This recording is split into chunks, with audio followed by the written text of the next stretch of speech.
Hello again. So I'll introduce myself again in case somebody is watching just this recording, even though you heard me doing that 4 or 5 times already. I am Luca. I work as a software engineer in Azure in the Linux systems group by day, and by night I am a maintainer in systemd, Debian developer, dpdk, LTS maintainer, a bunch of other stuff that I consistently forget about.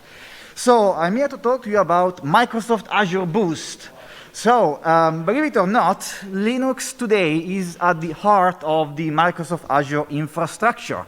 Imagine saying that out loud 20 years ago. They would have come for you with an ambulance. But this stuff is real. Until very recently, this year or so, it was all confidential, which was an absolute pain to go and contribute features upstream. And when they asked you, what's the use case? The answer was stuff. But now we can talk about it. So I thought about giving an introduction. We'll look at the use case and so on. Basically, this is my day job, and it's what pays my salary and Leonard's salary and Christian's salary. And they didn't even show up here, the absolute ingrates. Imagine that. So, agenda first. What the heck is an Azure Boost? We're going to look at the actual cards and what it is and what it does. We're going to look at the overarching design goals, high-level view of the OS, and then security-related and performance-related features and stuff that we added upstream over the years. So, this stuff is absolutely real. Basically, Azure Boost is the marketing name, which I absolutely hate, by the way, but it's a marketing name for a PCI Express card that runs a Linux hardened operating system on an ARM64 system on a chip, and plus an FPGA. And it plugs into the Azure host Blade servers. So these are the servers where the customer virtual machines in Azure actually run. The purpose of this card is to provide offloading and acceleration. So a bunch of services that were running on the host in the Windows root partition are being moved to this offloading card, and also it is being used for acceleration. And it all runs Linux, which is amazing, except I work on it, so be scared. Now, while building this stuff, we contributed a bunch of features left and right, and that's what I'm going to focus this on. I'm not going to do the marketing spiel. For that, there is this presentation on YouTube by our CTO, who talks about the performance number for your VM, storage, networking, whatever. So if you're interested in that, click on that video. This is about the open source work we've done as part of this. This is the first generation card. Might even be a dev board, I don't know. On the left, you have, on the passive cooling, that is the ARM system on a chip, 64-bit ARM64. On the right-hand side, it's the FPGA, which is a big, massive fan. Now, we actually melted a few of these in our labs, right, when doing bring up, because initially the power on of the card was not tied to the power on of the fan. So we melted a couple of these cards while doing in the lab, right? The infrastructure is fine. Data centers are okay, just the lab, a few we melted. That was the first generation shown in winter at one of the Azure conferences by CTO. This is the second generation card. It's going live now. It got a bit smaller. On the left-hand side, you see the FPGA. It's actually got bigger. And right-hand side is the SOC and 2 massive interfaces there. This should go live this autumn for public. OK, that's the hardware. So let's look at the platform and the things that we have done for this. So the first goal was security, right? So this is the system on a chip, and the OS that runs on it manages the host. So security is paramount. So we run only trusted first-party code here. There is no customer workloads. This is purely internal. All the services that run on this are first-party from Microsoft, and they are trusted. And the main thing is the usual mantra with, that we've been talking about with image-based Linux and DDIs. Verify first, and then load images or anything else. So we establish trust first, again, because security is super important for this stuff. So these services interact with the host, and if they are affected by customer configuration, I don't know, network management, for example, then they will run in sandboxing and in isolation. And we'll see now in a bit how and on using which technology. But they isolate them from the rest of the OS.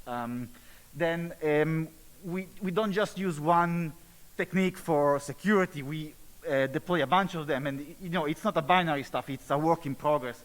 And we use a great deal of many things, but not everything we could, and we are constantly working on adding new stuff. For example, one thing we don't use, and we really should, is seccomp. This is something that's on our to-do list to further harden the operating system. Now, the second goal for the work on this OS, and by the way, this OS is what I own, my team owns and builds, right? The operating system for this card.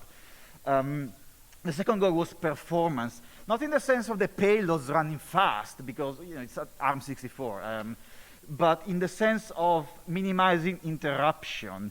So the services, OS user space and kernel, need to be serviced when there are CVEs and whatnot.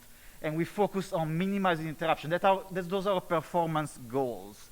And we will see in a bit what do we do, what kind of funky things we came up with.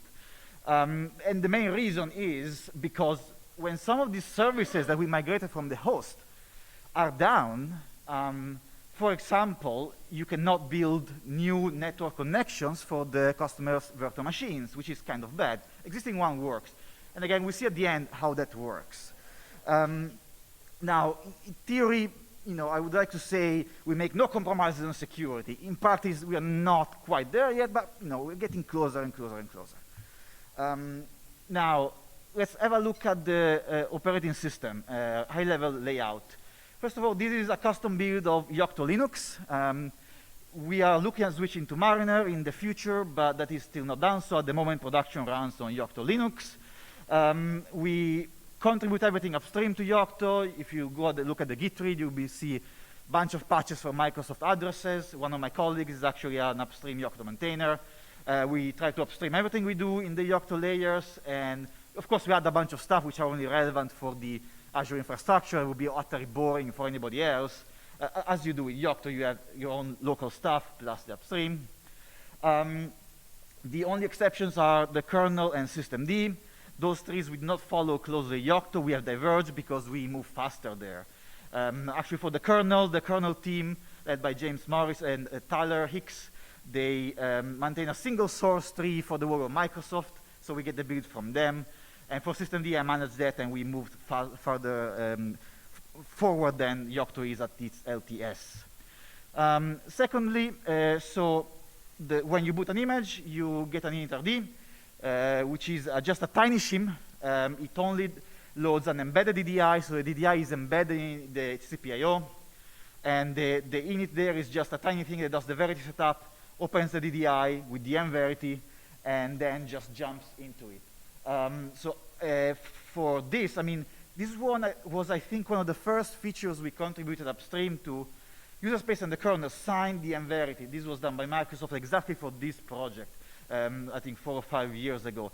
So nowadays you can do sign dm-verity encrypt setup, and also in util Linux mount, libmount, they support it directly. Please. Sorry? Well, click on the link. So discoverable disk image is the stuff we've been talking about. It's a GPT wrapped image with the SquashFS, Verity, and so on. So it's just a fancy way to say GPT with dm-verity and a file system. And then, so we use U-boot, and so at the moment, the image format is FIT, which is U-boot normal image format. We're looking to switch to UKIs and UFI as an upper layer payload on top of U-boot, but just experiments for now. So the full rootfs is read-only. You cannot change /etc, /user, or anything. It is fully read-only. The /var is ephemeral, so tempfs, and we use AB partition. Again, we use some U-boot functionality to do AB. And then we do have some persistent storage under var-opt, a couple of directories. Now, this is on a horrendously slow single-channel EMMC, because who needs fast disks anyway? And that is encrypted with LUKS. Now, it's actually remotely sealed, the key. The secrets do not live, well, they live on the car, but they are sealed, and they get sealed by a remote server during attestation. This is done via an existing older protocol. The specification is open. The tools, I don't think they are, but to be perfectly frank, they're not that interesting, and we're moving away from that. But this is what we do with network unlock, basically. We do have a TPM, so a Trusted Execution Environment, provided by the ARM64 SOC, and we use it for remote attestation. It's not used for the disk. Again, we will look into that once and if we manage to switch to UKIs. For now, the TPM is used for remote attestation. So when the services come up, then remote attestation needs to pass, and then they can get secrets they can use to talk to the rest of the fabric only if remote attestation says, yep, you're good. And we spare no expenses, so after 4 years of fighting with our PMs, I managed to get an RTC in the new order revision. So imagine that. What luxury. So let's have a look at what we've done with systemd. Now, I've done a lot of work on this project, and most of what I do is related to Azure Boost. I'm just going to mention a few things. The services that we offload from the Azure Windows host to the SOC run as portable services. Now, if you're not familiar with portable services, just click on the link there again. So what they are, again, is a concept that allows you to attach an image to an OS, a systemd OS, and then with a unit file inside, and the unit file will then be attached to the systemd, and it will be able to run as if it was a normal system unit, but on a separate file system. This is an awesome concept, and you can enable a bunch of sandboxing, and it's perfect for the use cases because these services, they're not providing external services like a DNS or a database or whatever. They are services specifically managing either this hardware or the host they are attached to via PCI Express. So they're not compute nodes. They're not things that when they fail, you can just fail over to something else. They are system services, but they need a different image and sandboxing for security purposes. So at the beginning, portable services only supported running on a single image, a monolithic file system. We didn't like this because I've got dozens of these services, and we did not want every single team managing one of those services to be in charge of fixing CVEs in those images. So what we wanted was to be able to stack these DDIs on top of each other so that the OS team, i.e. me, can manage the base image with libc, SSL, Boost, C++, and whatnot, and the service teams can just provide their own binaries. And this is where the sysexts concept started. This came from a discussion from me and Leonard at FOSDEM 2019, I believe. That's where we came out with this concept that then became sysexts and extension images. So now portable services, well, since a few years, supports stacking images, as I just mentioned, and that's how we use it. So this has been discussed many, many times. There was a talk about sysexts, but basically we created a read-only overlay FS with the base at the bottom and then the images for the services at the top. They are mounted in the private mount namespace instance when the service is started, so they're not visible outside.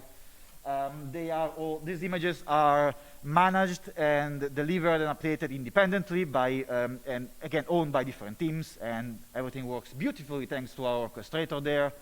Again, the most important thing, the trust on these images is established first via dm-verity, signed dm-verity by the kernel, and then we load them. This is key for us. I know there are different ways of doing this stuff, but RFS, the RPM OS3 and whatnot, but this is the key feature for us. Establish trust first and then use. Now sysexts, and they evolved, and they're used for the rootfs and interdit2. And yes, there was a talk about this, you can find it there, and now we have confexts too. And I worked on really a lot of stuff. I can't even remember. One that is just upcoming, for example, is for this use case, is to completely refactor how we start services in systemd with the systemd executor binary. There's a pull request in progress there, just to mention something. Next, let's look at some security stuff. So SE-Linux, this system runs in SE-Linux in enforcing mode, full stop. You cannot disable that in production. It is not allowed. Your services must run cleanly on SE-Linux, otherwise you don't run. SE-Linux, if you're not familiar, is a Linux security module that allows you to write a very fine-grained security policy that governs access and limits what processors can do. Crucially, it limits what root can do as well. Root cannot override SRE/Linux security checks. This is fundamental. Now, the SRE/Linux team does a ton of work to support all the teams that deploy and need to update the policy and so on, because the SRE/Linux policy is monolithic. It's not containerized yet, even though there is something else we're looking at. And this is Chris and Daniel, my colleagues, that do an amazing work there.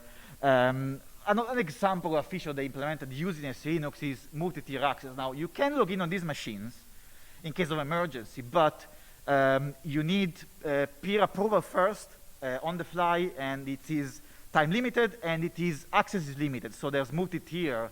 At the lower tier that everybody gets, basically you cannot do anything apart from reading some log files and whatnot in case they are local and they are not exported, because things are broken. Because things do break, and we need sometimes to look at these things, but it is a very difficult process intentionally because, again, security is fundamental. Now, the SRE/Linux team doesn't just support the teams that deploy on this machine, they also do feature work. For example, my colleague Daniel and my colleague Chris are working on this new policy language called Cascade. The link there is to GitHub. This is still in alpha, but basically, if you ever work with SRE/Linux, you know that it is very low level and granular. It is very difficult to write an SRE/Linux policy if you don't know how it works. The learning curve is incredibly steep. So they're working on a new language which is much higher level, kind of object-oriented, syntax inspired by Rust, that allows you to write much more reusable rules and classes, and basically you'll be able to use this to write a much more concise, simple policy that reuses existing bits. And they already have a reference policy building with this. Next, security again, integrity policy enforcement, or IP. This is one of our best features. Now, this is a new kernel Linux security module. It is not yet upstream, it's being reviewed. I think it's at revision 8 or something, sent in July. I hope it will get merged soon. Basically, this allows you to write a policy to enforce integrity rules. So what it allows you to do is to, for example, say, when you are executing a file, is this file coming from a signed dm-verity volume, yes or no? And if no, you can say deny. So basically, this allows you to implement full code integrity on a Linux machine. Only code that comes from a signed dm-verity volume, again, the signature is verified by the kernel, trusted component. Only that code, binaries, libraries, and whatnot, can be executed only if they come from there. If you download an executable to /tmp and try to run it, the kernel says no. And this, again, implements almost full code integrity. There is a small, tiny issue, which is scripts, right? Because interpreters, are verified. We ship bash because everybody ships bash to run script at boot and whatnot. But bash then opens files and executes them, and the kernel has no idea that these are executable. So there is this hole here, and we are trying to fix that, but it is not fixed yet. And the way we are trying to fix it, my colleague Mikhail tried a few times. First it was a new syscall, then a flag to another existing syscall, and then I got a new flag. I have no idea what the current status is. I think the latest revision was in May. Basically, the idea is we want to add a way so that the interpreter can say, by the way, kernel, I'm opening this file, but I might execute it as well. I'm not just for reading. And then the security modules, like SRE/Linux or IP, can make decisions based on that. Now, this is something that, for example, the Python people have wanted to do for a very long time. There is an existing PEP, Python enhancement proposal. It talks about how to do this kind of stuff. So hopefully we'll get this sorted as well. Now, this is for security. Let's look at, oh God, time is late. Let's look at performance. So the FPGA that you've seen accelerates network and storage. Basically, we program the FPGA when there's a new connection to a VM. So after it's programmed the first time, then it goes to FPGA and to the VM. On the first time, exception path, nothing in FPGA, so it goes to the SOC, and the service uses DPDK to forward the connection. At the same time, it programs the FPGA. Now, the problem with performance is when this service here is down, existing connection already programmed, but then they can go through, but new connections cannot be made. That's a problem. The customers like to make new connections from their VMs, right? So we try a bunch of stuff to reduce downtimes. And for example, we use persistent memory so that this a section of RAM that survives a full reboot and a kexec. Also, we added a bunch of new workflows to portable services. Again, marketing brochure has all the numbers on the network and storage acceleration. That is not my side of the work. Finally, OS reboots. Now, you've seen my talk about software boot. Yesterday, this is why we need it, right? Because we want to minimize the downtime for these services that provide crucial functionality for the virtual machines that run on the host. So to minimize interruption, we immediately switch to kexec, but that turns out is not enough. We have a full team, working on profiling and optimizations, and we literally count milliseconds because, again, for us, performance is about boot and shutdown performance because that's when we have the service interruptions. Now, yes, we worked on software boot. We've seen it yesterday. We're also about to add kernel live patching as well. And that is about it. Questions? Questions? Questions? No questions? Everything clear? Yes. 2 questions.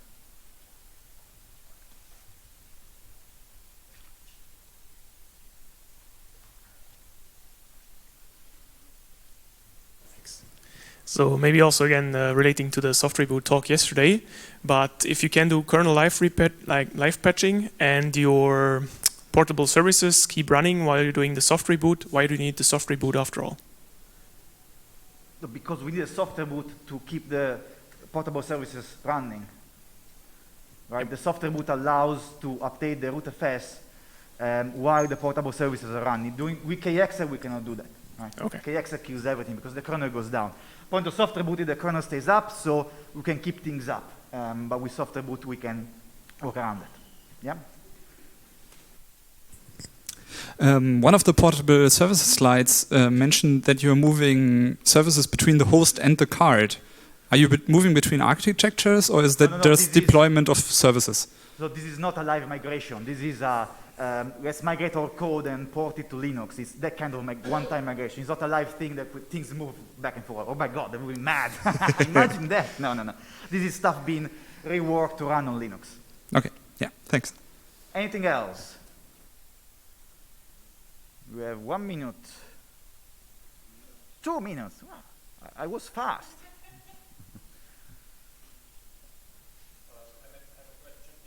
I did not get it. So you don't restart the portable services during That's the plan, right? We are implementing that now. But yes. So why would you actually restart anything? Is it for to update the system? Rootfs. There might be bugs in the rootfs. Then the rootfs runs network D, resolve D, and a bunch of stuff. Okay, so for the base system updates. So there's a bunch of stuff. So the rootfs is Yorkton and runs system D with system D suite, resolve D, network D, and time sync D, and a bunch of other stuff. So for that, we want to update that and service that when there are bugs. So yeah, that's for that. That's what we want to restart. Anything else?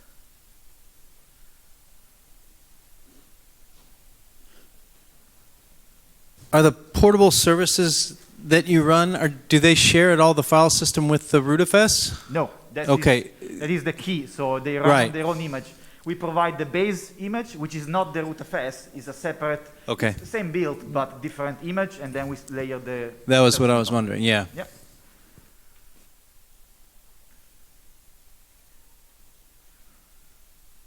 Anything else? We have 1 minute. We want to wrap up. Okay, then wait.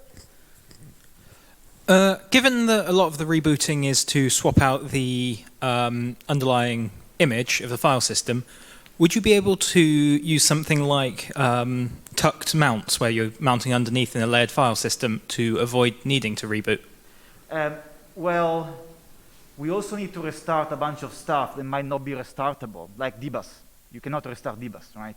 And we need to restart PID1 as well, while we re-execute inside the new thing. So, I mean, we plan to use the mount beneath stuff for implementing some of the software boot capability, but that just got merged in the kernel in 6.5. So it's just available, so we weren't. But yes, we're going to use it for a few things, mount beneath.